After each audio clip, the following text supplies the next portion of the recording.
Teori power as knowledge bukan berarti power itu menentukan knowledge. Sejarah bukan sesuatu yang linear. Sejarah bukan dibuat oleh penguasa. Itu yang perlu kita samain. Kalau kita tidak paham hukum, kita belajar teori sosial kontemporer. Kontemporernya adalah titik pijak yang dikonstruksi, dipahami, diselidiki oleh Foucault. Sosial kontemporer. Ini perlu kita garis bawahi, ya. Kata kontemporer ini sangat relevan dengan apa yang sudah dipikirkan oleh Michel Foucault. Ya, ada unsur kontemporer pertama.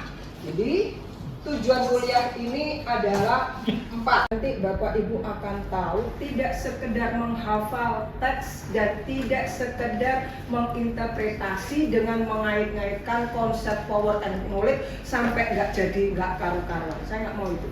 Kita harus konsisten ketika kita mau jadi seorang analis atau ilmuwan yang Foucauldian. Nah, ini ya. Apa konsep pertamanya? 1.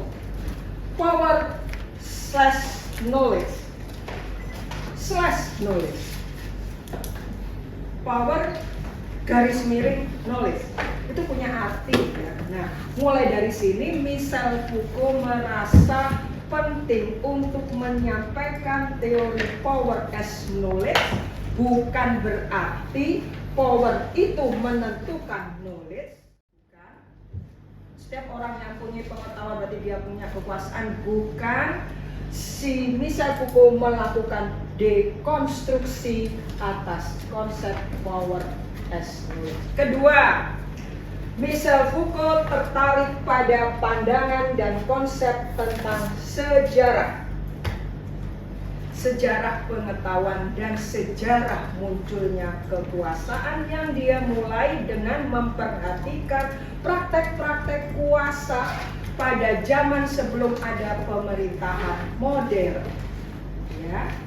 Sejarah yang nanti dia menggunakan pinjam konsep sejarah atau genealogi dari Nietzsche. Tulisannya Nietzsche itu apa? Ya, gini ya, Nietzsche, Nietzsche. Ya, kalau salah nanti tolong cek. Yang ketiga, dia ingin membuktikan bahwa seiring dengan perubahan sejarah, karena dia ngipliknya dari sini kan, sejarah itu bukan hal yang disengaja atau hal yang tidak disengaja, bukan itu. Tapi sejarah yang unik dalam pemahaman Michel Foucault itu selalu berbeda dari fase ke fase. Sejarah bukan sesuatu yang linear. Sejarah bukan dibuat oleh penguasa. Itu yang keliru kita sama ini. Kalau kita tidak paham Foucault.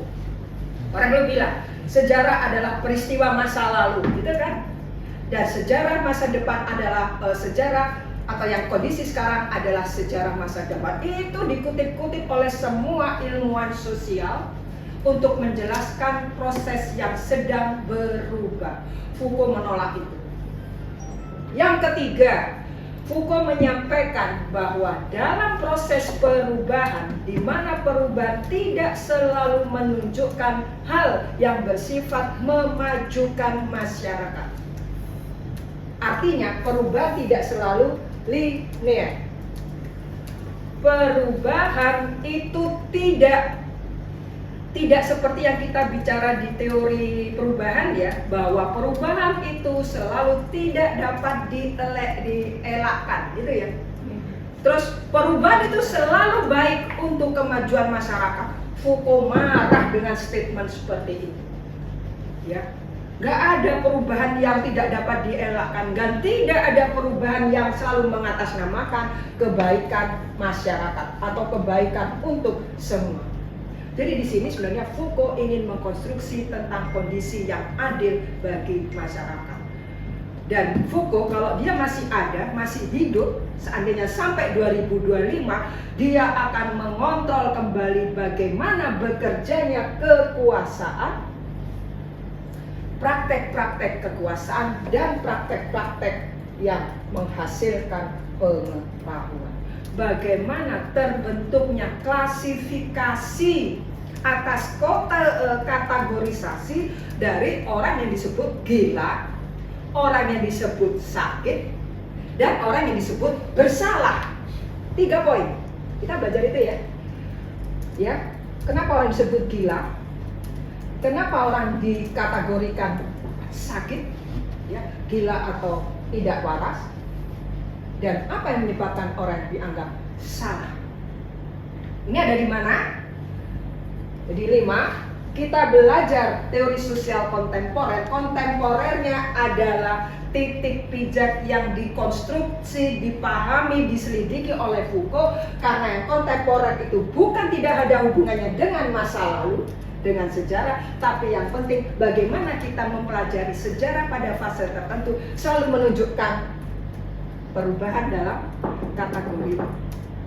Orang gila zaman sekarang disebabkan oleh apa? Bukan karena gila terkait dengan moral. Kalau Foucault bilangnya moral kan. Kalau kita sekarang ditantang mengkritik teorinya Foucault, maka kita bilang orang gila sekarang karena stres, karena judi online, karena itu sekarang kan. Jadi bukan karena penyimpangan. Selanjutnya, ketika kita bicara Foucault dengan kondisi yang sekarang ada atau kontemporer, maka kita bisa mengkonstruksi kembali apa yang disebut dengan governmentality. Pemerintah itu over rasional. Untuk apa? Untuk membuat kondisi itu supaya normal dan berjalan seperti yang dia kehendaki melalui apa? Membangun wacana. Clear di situ?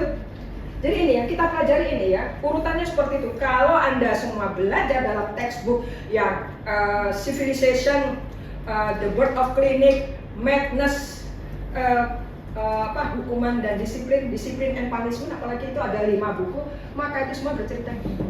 Kuliah S1. Kuliah 1,5/8. Oke. Ya, sekarang saya menanyakan kepada Bapak Ibu semua, apa yang Anda pahami tentang Foucault sebelum kita membuat sistematisasi secara sederhana seperti ini? Fenomena kontemporer mulai abad 20 yaitu governmentality, biopolitik. Jadi dari apa dalam konstruksi power as knowledge, dia ingin menjelaskan perubahan dalam praktek kuasa. Coba saya.